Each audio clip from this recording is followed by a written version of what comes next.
मेहमान। राहुल अपनी पत्नी सीमा और अपनी मां के साथ रहता था। गर्मियों की छुट्टी में राहुल की बुआ फूफा अपने लड़के सोनू के साथ उनके घर रहने आए। घर आते ही फूफा जी राहुल से बोले कि यहाँ तो बहुत गर्मी है, घर में कोई एसी नहीं है क्या? राहुल की मां ने बोला, भाई साहब अभी कुछ दिन पहले ही राहुल ने अपने कमरे में एसी लगवाया है। ये सुनते ही फूफा जी अपने बेटे से बोले कि सारा सामान राहुल के कमरे में ले चलो। राहुल और उसकी पत्नी सीमा चुप रहे, क्योंकि उनने सोचा कि कुछ दिनों की तो बात है। इस तरह बुआ फूफा जी को राहुल के घर रहते 1 महीना हो गया। राहुल ने अपनी माँ से पूछा कि बुआ जी कब जाने वाली है? हम कब तक ऐसे ही हॉल में सोकर अपना गुजारा करेंगे? राहुल की माँ बोली, बेटा रिश्तेदारी का मामला है, हम कुछ कह भी तो नहीं सकते।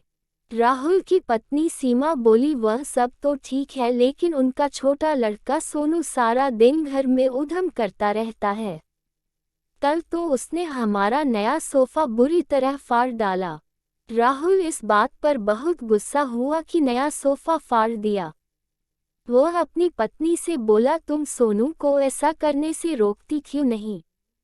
सीमा बोली, जब से बुआ फूफा जी आए हैं कुछ न कुछ खाने की डिमांड करते हैं, जिससे मेरा और माँ जी का सारा दिन तो रसोई में ही बीत जाता है।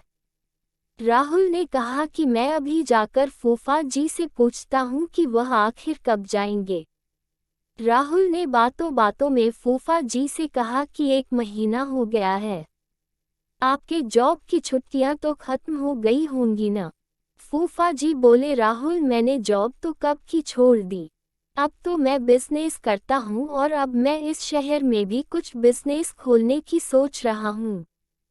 पहले इस शहर को अच्छे से समझ लूँ, जिसमें 2 से 3 महीने तो लग ही जाएंगे। ये सुनकर राहुल समझ गया कि फूफा जी अभी जाने वाले नहीं हैं। उसने यह बात अपनी पत्नी और माँ को बताई। सीमा बोली, जब घी सीधी उंगली से नहीं निकलता तो उंगली टेढ़ी करनी पड़ती है, इनके साथ भी कुछ ऐसा ही करना होगा। आप ये काम अब मुझ पर छोड़ दीजिए।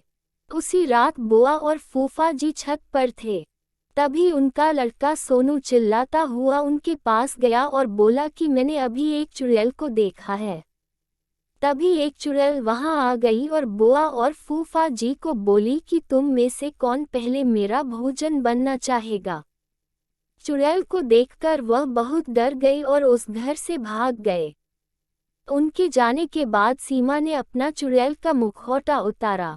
बुआ के परिवार के जाने के बाद सबने चैन की सांस ली। सीमा की सास ने सीमा से कहा कि तू तो बड़ी अच्छी चुड़ैल बनती है।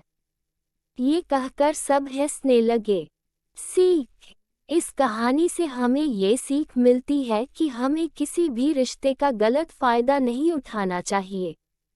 जिस तरह बुआ के परिवार ने अपनी रिश्तेदारी का गलत फायदा उठाया और दूसरों को परेशान किया। तो दोस्तों, आपको ये कहानी कैसी लगी? यदि आपको कहानी पसंद आई हो तो लाइक, शेयर, कमेंट करें और चैनल पर पहली बार आए हो तो सब्सक्राइब करना मत भूलना।